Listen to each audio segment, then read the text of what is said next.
बिस्मिल्लाहिर्रहमानिर्रहीम, अस्सलामुअलैकुम। मैं हूं करामत मुग़ल और मेरे साथ हैं ईसा नकवी। नकवी साहब, गुज़श्ता चंद हफ़्तों में इलेक्शन के हवाले से हमने जितनी भी वीडियोस की हैं उनमें आपका तज़िया ये रहा है कि इंतख़ाबात से पहले सियासी तनाव में कमी आएगी। इस वक्त शहर इक़्तिदार में इंतख़ाबात के हवाले से क्या ख़बरें हैं?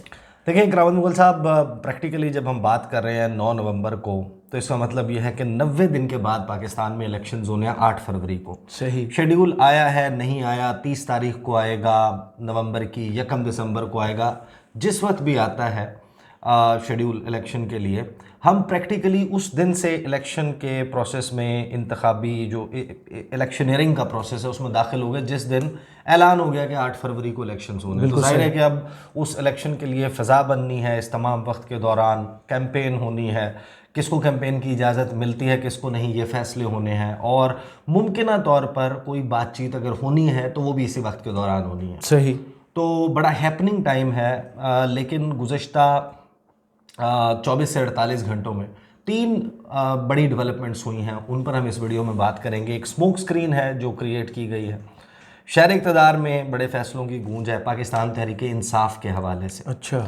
और जो सदर आरिफ अलवी ने ख़त लिखा है जी, ये तमाम का तमाम मामला, फिर आपको पता है कि जो पाकिस्तान तहरीक इंसाफ की तरफ से बैरिस्टर गौहर खान ने, बाबर अवान ने इलेक्शन कमीशन में चीफ इलेक्शन कमिश्नर से मुलाकात भी की है। जी। ये सारे मामला उससे रिलेटेड हैं। देखिए, मैं क्यों इस बात के ऊपर मुसर हूँ या मुझे क्यों लगता है कि मामलात ऐसे नहीं रहेंगे। टेम्परेचर्स को नीचे लाने की कोशिश, एक सीरियस अटैम्प्ट जो है वो होगी। एग्जैक्टली किस वक्त होगी वो टाइम फ्रेम तो मैं नहीं दे सकता। राइट। ये मेरा तज्जिया है, लेकिन जो इन्फॉर्मेशन और जो गॉसिप इस वक्त शहर इक़्तिदार में चल रही है वो इससे बिल्कुल अपोजिट है। राइट। वो बिल्कुल मुख्तलिफ है। जो क्योंकि मैं जो ज़ाहिर है कि एनालाइज़ कर रहा हूँ, तो मैं कुछ बुनियादों पे कह रहा हूँ ना, कि मुझे नहीं लगता कि जो मौजूदा सूरत हाल है उसमें अगर आप इलेक्शन करवा लेंगे जिसमें पाकिस्तान तहरीक इंसाफ मुकम्मल तौर पर कॉर्नर हो, पाकिस्तान तहरीक इंसाफ को किसी भी हद तक इलेक्शन में पार्टिसिपेशन की इजाज़त ना दी जाए, जो बिलाशुबा इस वक्त सबसे मकबूल सियासी जमात है आवाम के लेवल के ऊपर। जितने सर्वेज हुए हैं, जो सोशल मीडिया पर हुए हैं, जो अदरवाइज कंडक्ट करवाए गए, उनके रिजल्ट्स उठा के जो डिलीट भी कर दिए गए, उनको आप उठाकर देख लें तो पाकिस्तान तहरीक इंसाफ अगर इतनी बड़ी और इतनी मकबूल सियासी जमात को आप बिल्कुल ही उठाकर बाहर फेंक देंगे, उसके नतीजे में कम से कम इलेक्शंस तो हो जाएंगे। इलेक्शन के बाद भी वही सूरत हाल होगी जहाँ पर हम आज खड़े, क्योंकि मियाँ साहब के पास कोई जादू का चिराग नहीं है। ये सारी कहानियाँ इलेक्शन के नारे हैं, वादे हैं, जो ये पहले भी करते रहे हैं कि अब मियाँ साहब आएंगे तो चीज़ें ठीक कर देंगे। भाई, जब छोटा भाई नहीं ठीक कर सका, सारे बैठे हुए थे ना, सारी जमातें मिली हुई थी, इस्टेब्लिशमेंट उनके साथ थी, मीडिया उनके साथ था। मियाँ साहब लंदन से बैठ के रिमोट कंट्रोल ब्लूटूथ के जरिए जो है वो सारा कुछ कंट्रोल कर रहे थे, तमाम फैसले 14 जमातों का गुलदस्ता था, तो जब अपोजिशन थी नहीं, तो जब वो सब कुछ नहीं कर सके तो अब कैसे होगा। लेकिन as we speak right now, मेरा तो एनालिसिस ये है कि उस पोजीशन से बचने के लिए हो सकता है कि एक माहौल बन जाए। तहरीक इंसाफ की कोर कमेटी ने उसके लिए एक एंगेजमेंट कमेटी भी बना दी है, राइट, सियासी जमातों से राब्तों वगैरह के लिए।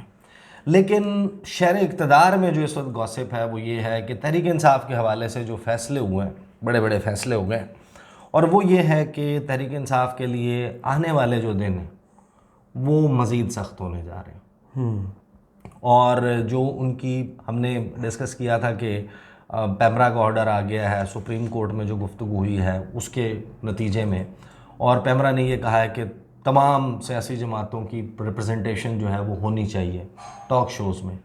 जो ख़बरें हैं वो ये हैं कि शायद वो मज़ीद जो थोड़ी बहुत प्रेजेंस रह गई थी तहरीक इंसाफ की, उनकी जो कोर कमेटी में लॉयर्स अब जो मौजूद हैं वो मीडिया स्क्रीनों के ऊपर अपेयर होकर अपनी पार्टी का मौक़िफ़ रख रहे थे, वो मज़ीद टोन डाउन हो जाएगा, उनकी प्रेजेंस मज़ीद स्क्वीज़ हो जाएगी, उनकी स्पेस मज़ीद कम हो जाएगी, लिमिटेड हो जाएगी, प्रेजेंस ख़त्म नहीं होगी। सही। तो इसका यही मतलब है ना। तो पाकिस्तान तहरीक इंसाफ जो डेवलपमेंट्स हुई हैं उनके ऊपर आ जाते हैं। जो स्मोक स्क्रीन एक क्रिएट की है वो बाकायदा बिलावल भुट्टो जरदारी और पाकिस्तान पीपल्स पार्टी कर रहे हैं, और उसकी भी एक बुनियादी वजह है। उसकी कुछ वजूहात हैं जो मुझे समझ आ रही हैं, वो मैं आपके सामने रख दूंगा। पाकिस्तान तहरीक इंसाफ की जिस टीम ने मुलाकात की है चीफ इलेक्शन कमिश्नर ने, उन्होंने एक 24 मुतालबात पर मबनी एक charter of demands election commission के सामने रखा है। अब ये आईनी जिम्मेदारी है इलेक्शन कमीशन की, आर्टिकल 218 ऑनवर्ड जो है वो इसको पढ़ते जाए जो इलेक्शन से मुतल्लिक है, कि उन्होंने फ्री एंड फेयर मैनर में इलेक्शन कंडक्ट कराना है, ये उनकी आईनी जिम्मेदारी है। अब एक मेजर स्टेक होल्डर है, उसने जाकर अगर 24 मुतालबात रखे हैं, 24 मुतालबात, तो इसका मतलब ये है कि वो तो उनके लिए फ़िज़ा जो है वो अच्छी नहीं, वो नहीं है, फ्री एंड फेयर मैनर में उनके लिए चीज़ें नहीं चल रही। देखें, ये दो मुख्तलिफ मामलात हैं। एक है वो लोग जिनको आपने ब्रैकेट किया हुआ है कि ये 9 मई के वाक़यात में मुलव्वस थे, सही, चलें इस आर्ग्यूमेंट को मान के उनको साइड लाइन करके फिर बाकी जो बचे हैं, क्या उनके पास भी ये इख्तियार नहीं होगा कि वो जलसे करें, जुलूस निकालें, कॉर्नर मीटिंग्स करें, कैंपेन चलाएं अपनी? अगर उन्होंने, जिस तरह आपको पता है कि पेड एडवर्टाइजमेंट्स भी चलती हैं मुख्तलिफ टीवी चैनल्स पर, वो चला पाएँ, अपना मैसेज जो है वो पहुंचा पाएँ। अगर चेयरमैन तहरीक इंसाफ को हटा भी नहीं रहे कि वो जी जी, उस हवाले से खबर आ गई। हाँ, इलेक्शन कमीशन ने कहा कि नहीं, उनकी चेयरमैनशिप जो है ना उसके हवाले से नहीं हो रहा, वो चेयरमैन ही रहेंगे। ये ना पहले टिकट जारी करवाएं, बाद में कैंसिल कर दें। हाँ, अब ये भी गेम हो सकती है।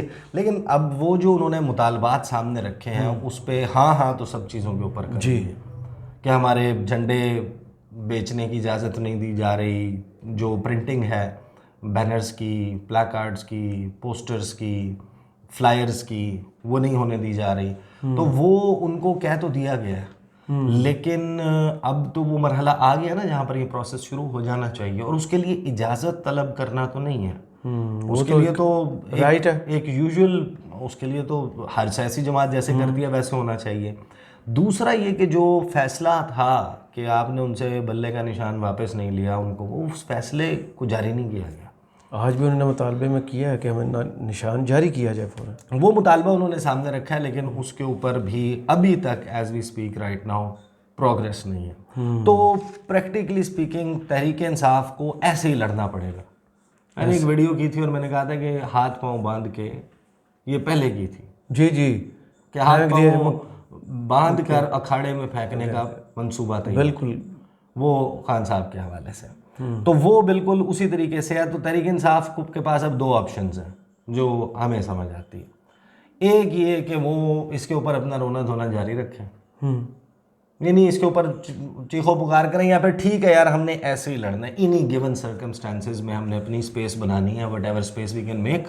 और कुछ चीज़ें हिस्ट्री उनका तयन करती है, लेजिटिमेसी मिल पाएगी अगर ऐसी सूरत में इलेक्शन होता है, नहीं मिल पाएगी। जो क्वेश्चंस मौजूद रहेंगे, मीडिया अभी नहीं बोलेगा, कभी तो बोलेगा, कब बोलेगा, इसी में इस स्पेस में रहते हुए अपना वोटर उसको बाहर निकालना उनके लिए सबसे बड़ा चैलेंज है। और मैं ये बात पहले दिन से कह रहा हूँ कि करामत मुगल साहब जो धांधली होती है या जो रिगिंग होती है, polling day, pre poll, post पोल, उसकी कुछ लिमिटेशंस हैं। ऑल टुगेदर रिजल्ट्स चेंज नहीं किए जा सकते। अगर वो हो सकते तो खान साहब जो हैं वो 2022 में 37 में से 30 इलेक्शन कैसे जीतते? सही, अगर वो हो सकती होती तो कुछ पॉसिबिलिटीज़ होती हुई हैं। ख्वाजा आसिफ की कॉल आपको याद होगी। हाँ, नहीं कुछ पॉसिबिलिटीज़ होती हैं। देखें, वही मैं कह रहा हूँ ना कि 17 को 20 किया जा सकता है, 18 को 20 कर सकते हैं आप, 20 से मैच करा सकते हैं, 19 को करवा सकते हैं आप, 6, 7 या 8 को तो 20 नहीं कर सकते ना। बिल्कुल सही, इतना बड़ा गैप ब्रिज नहीं किया जा सकता। अच्छा, अभी इसी दौरान सदर आरिफ अलवी साहब ने एक ख़त लिखा है। अच्छा, आरिफ अलवी साहब भी बड़े जना कमाल लोग, कुछ एग्री करते हैं मेरी इन बातों से, कुछ डिसएग्री करते हैं। वो शेर है ना कि मेरे कत्ल के बाद उसने जफा से तो हाय उस जूद पशेमा का पशेमा होना। भाई आरिफ अलवी साहब, इफ़ एट ऑल इस बात को मान लिया जाए कि आरिफ अलवी जो हैं वो तहरीक इंसाफ और चेयरमैन तहरीक इंसाफ के लिए कोई स्पेस क्रिएट करने के लिए उन्होंने एक डिफरेंट रोल अपनाया कि वो उधर भी खुश रख रहे हैं, इधर भी राज़ी रखने की कोशिश कर रहे हैं, या इधर खुश रखने की और उधर राज़ी रखने की कोशिश कर रहे हैं, कोई मीडिएशन का किरदार अदा कर रहे हैं, तो प्रैक्टिकली स्पीकिंग वो फ्लॉप हो गए। सही, मियाँ साहब कैंडिडेट बन पाएंगे सिर्फ सदर आरिफ अलवी की वजह से। इलेक्शन 8 फरवरी को डिले होकर 90 दिन की लिमिट से बाहर हो रहा है सिर्फ सदर आरिफ अलवी की तरफ की वजह से। और अब जो उन्होंने ख़त लिखा है जी वज़ीर आज़म को कि लेवल प्लेइंग फील्ड की बात की गई है, ये भी खुशाइंदा, ये भी है, तो अब उसको क्रिएट किया जाए, फ़लाँ चीज़ की जाए। तो सदर आरिफ अलवी से बंदा सवाल करे कि जो केसेस हैं तहरीक इंसाफ के इस वक्त लीडरशिप के ऊपर, वो दोनों कवानीन, ऑफिशियल सीक्रेट एक्ट और आर्मी एक्ट अमेंडमेंट, इन दोनों के ऊपर दस्तखत आपने कह दिया कि मैंने नहीं किए, एतराज़ात भी तो आपने लगा के नहीं भेजे ना। फिर उसको as a question of law article 186 के तहत अगर आप समझते हैं कि वो गलत था, आप काजी फायज ईसा साहब की कोर्ट में बॉल फेंक दें। आपको उस फैसले में जो अभी आया है इलेक्शंस के हवाले से, जिसमें 8 फरवरी की तारीख आ गई है, इंतखाबात केस, उसमें सुप्रीम कोर्ट ने खुद रास्ता बताया हुआ है कि भाई अगर कोई ऐसा मामला था तो आर्टिकल 186 में सदर मुमलिकत ये भेज सकते हैं सवाल, कोई भी इस किस्म का मामला हो।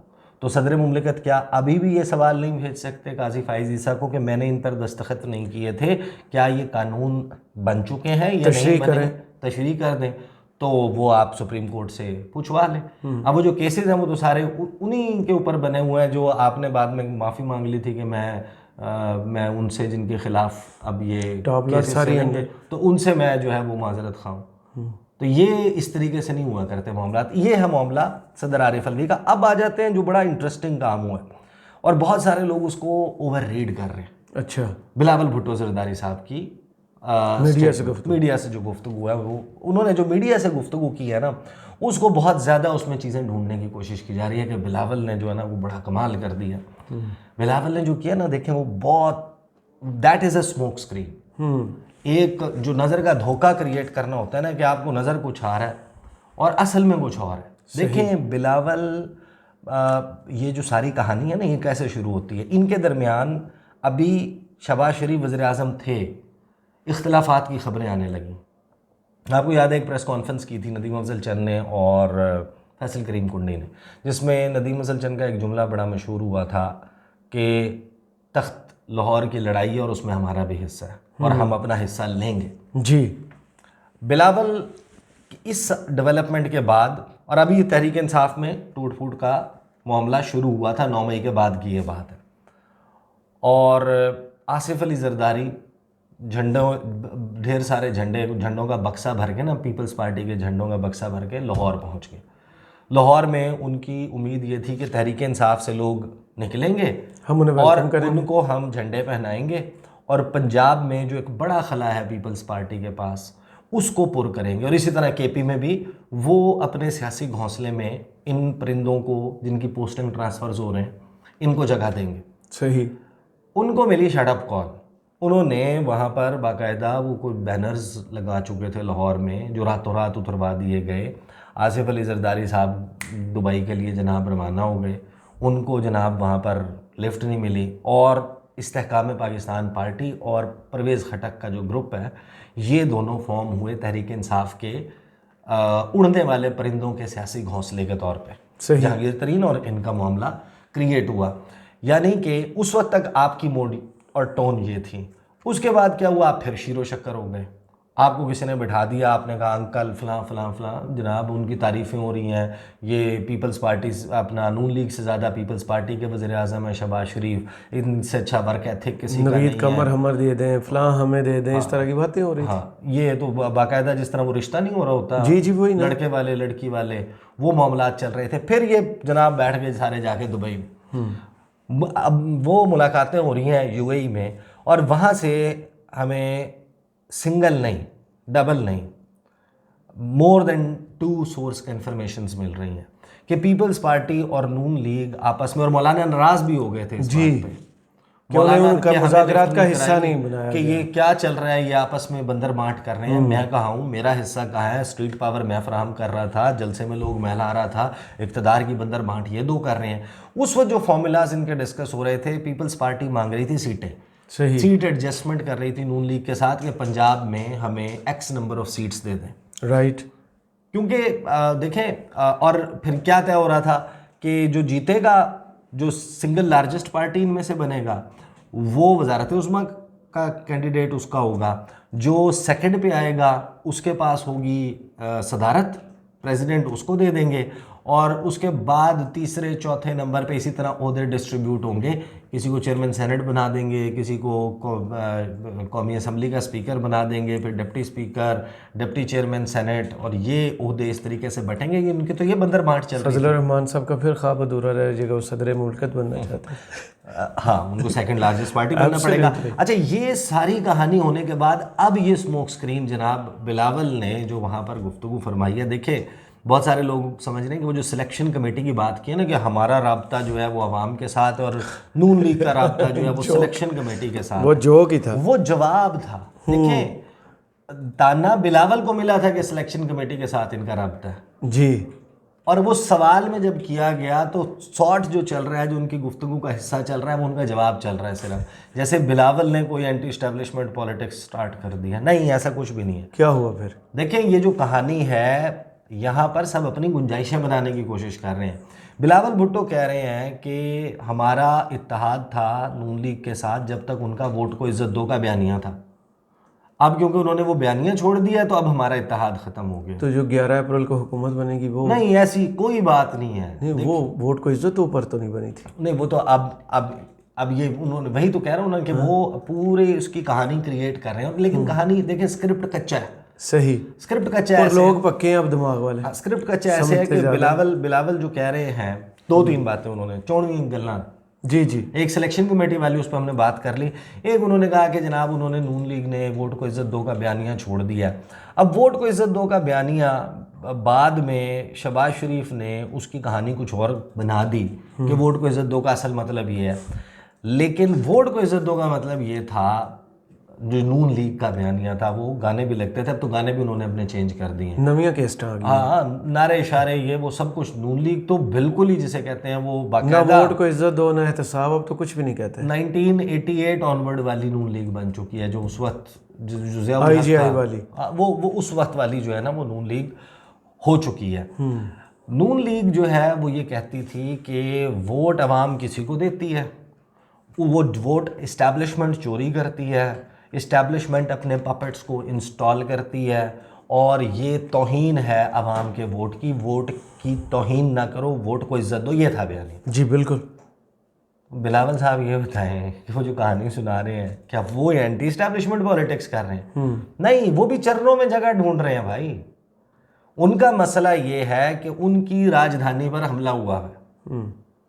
राजधानी पर वो जो था ना कि तगड़ा हाथ पड़ेगा कराची वाले सिस्टम पड़ गया, वहाँ पर इत्तेहाद हो रहे हैं नून लीग, MQM, GDA, JUIF, उसके बाद जो छोटी लिसानी जो ग्रुप्स हैं, जो छोटी मजहबी जमातें हैं, वो सारे मिलके एक प्लेटफॉर्म से पीपल्स पार्टी को टफ टाइम्स हैं। तो बिलावल को basically, and I don't see it as a big threat for People's Party, नहीं, वो कराची शहर तक तो बेसिकली उनको सिंध में महदूद करने के लिए कि यार आप उधर उधर रुख ना करें, इधर उधर मुंह ना मारें, ये बस ये रखें ये आपका है, ये उनका है, ये उनका है, ये उनका है। वो पूरा जो है ना वो एक ढांचा सा एक आपको नज़र आ रहा है कि क्या होगा। और यही बिलावल जो इतनी बड़ी बातें कर रहे हैं 8 फरवरी के बाद, इफ़ एट ऑल पकड़ धकड़ 11 करके मियाँ साहब ने हुकूमत बनानी है तो वो पीपल्स पार्टी के बगैर नहीं बनेगी। यही पीपल्स पार्टी है, ये बैठी होगी उनके साथ, ये जो भी सिलेक्शन कमेटी वाली बातें चल रही हैं। तीसरी बात जो रियासत को बचाने के लिए, तीसरी बात जो बिलावल ने की वो उन्होंने ये फरमाया कि ये पहली मर्तबा होगा तारीख में कि मेयर कराची जियाला होगा, CM जियाला होगा, प्राइम मिनिस्टर जियाला होगा। भाई आप करामत मुगल साहब, आप पहले इनका हलाला होगा। नहीं सुने ना, मैं आता हूँ यहाँ पे और आप कहते हैं कि नकवी साहब मैं तो बड़ा अच्छा शेफ़ हूँ, आज मैं आपको बिरयानी बना के खिलाऊंगा। मैं आपसे पूछूंगा जनाब चावल हैं आपके? नहीं। गोश्त है? नहीं। मसाले हैं? नहीं। मैं आपसे पूछूँ जनाब आग का बंदोबस्त को बर्तन? नहीं। और बिरयानी कैसे बना के खिलाएंगे? ख्याली कोई रास्ता बताएं ना, आप हमें बताएं कि मैंने वज़ीर आज़म बनाना है, 1 2 3 4 5 ये स्टेप्स हैं। 172 का नंबर चाहिए आपको, आप थोड़ी सी सीट्स चेंज हो गई हैं, 1-2 नंबर आगे पीछे हो जाएगा। 172 आपको चाहिए, खुद सिंगल लार्जेस्ट पार्टी बन जाए, सिंपल मेजोरिटी से हुकूमत बना लें, या फिर आप कोई एक 100 सीट ले लें, 120 सीट ले लें, बाकी आप पकड़ धकड़ 11 तरले मिनट वाली, बाकी आप पकड़ धकड़ 11 कर लें, या भी 80 85 86 ले लें, फिर एक 50 60 वाला कोई इत्तेहादी मिल जाए, कोई इसी तरह 20 30 वाले को 2 इत्तेहादी मिल जाए, आप हुकूमत बना लें। बिलावल साहब जो हैं वो 140 141 हल्का है पंजाब का, उसमें आप शुरू हो जाए टॉप से, ज़रा गिनना शुरू करेंगे पीपल्स पार्टी के फेसेस कौन से हैं। राजा परवेज़ अशरफ स्ट्रॉन्ग कैंडिडेट, ठीक है। कमर जमान कायरा दूसरे या तीसरे नंबर के कैंडिडेट हैं। लेकिन चलें नाम में आते हैं ना, नाम अच्छा है लेकिन इलेक्शन नहीं जीत सकते ना। नाम तो है ना, देखें जो फेसेस नजर आते हैं। नदीम अफजल चंद कॉन्स्टिट्यूंसी में स्ट्रॉन्ग है, will he be able to win? No, again एक क्वेश्चन मार्क है। उसके बाद आप आ जाएं DI खान में, जो आपके जो सीट्स हैं उसका खैर वो फैसल करीम कुंडी। लेकिन इस तरफ आ जाए ना फिर, और कौन है, कौन लोग हैं? मुल्तान में आपको खोसा फैमिली चली गई, नहीं मुल्तान में गिलानी साहब, नहीं मैं वैसे ऊपर से DG खान, फिर नीचे मुल्तान में आ जाए ना, जनूबी पंजाब, उनके पास कैंडिडेट ही नहीं है। तो आप प्राइम मिनिस्टर कैसे बनाएंगे? आप 20 सीट 30 सीट 40 सीट लेके तो प्राइम मिनिस्टर नहीं बना सकते, 60। ये और एक बात है कि आप किंग मेकर बन जाए।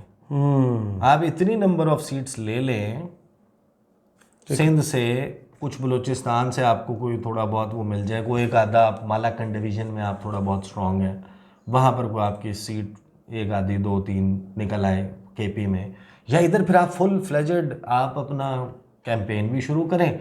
आप बताएं कि आपके पास कौन से फेसेस हैं, कोई अलाइंसेस हो रही हों, कोई जो है वो बड़े घराने मुख्तलिफ कॉन्स्टिट्यूंसीज़ में हिमायत का ऐलान कर रहे हों, शामिल हो रहे हों, जोड़ तोड़ हो रहा हो। ऐसा तो कुछ भी नहीं हो रहा। कहानी आप हमें सुना रहे हैं कि आप प्राइम मिनिस्टर हैं, जियाला होगा।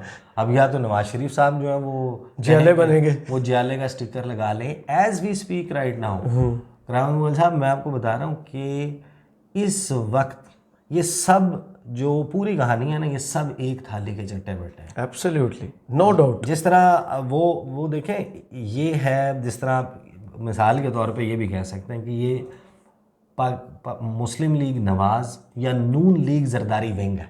बिल्कुल, जिस तरह विंग्स होते हैं ना, ये कहानी ये है कि आप, अब ज़ाहिर है कि हम तो जब छोटे होते थे स्कूल के बाहर जाते थे, छल्ली जो है वो मिला करती थी। छल्ली पे एक ही तरह का मसाला होता था, उसे लीमू लगा के उसके ऊपर छल्ली पे लगा के हम खा लिया करते थे। भाई 2 रुपए की मिलती थी या 1 रुपए की मिलती थी, बल्कि 1 रुपए की 2 भी मिला करती थी। हम जी बिल्कुल। अब मिलते हैं स्वीट कॉर्न जी। आप चले जाते हैं यहाँ बड़े बड़े शॉपिंग मॉल्स के बाहर, खुशबू बहुत ज़बरदस्त है। अच्छा, वो स्वीट कॉर्न जो है ना, वो मार्जरीन और मक्खन शक्खन उसमें जनाब वो स्वीट कॉर्न जो है उसको कर लिया जाता है। उसके बाद उसके ऊपर मुख्तलिफ मसाले छिड़के जाते हैं। आपने जनाब चटपटा खाना है, आपने चिकन खाना है, आपने फलां खाना है, वो 8-10 किस्म के जनाब मसाले। उसकी असल जो है ना असास वो वही होती है, वो स्वीट कॉर्न ही है, मकई का दाना। जी बिल्कुल, उसके ऊपर मसाले होते हैं। इस वक्त नवाज शरीफ साहब हैं, ये जो PDM के जितने भी पुराने ये जो सारे हुकूमत में बैठे हुए थे, ये सारे स्वीट कॉर्न्स हैं। इनके ऊपर सिर्फ अपना अपना फ्लेवर लगा, एक को जरदारी लीड कर रहा है, तो इनकी असल तो एक है, बुनियादी इनका कोई आपस में झगड़ा नहीं है।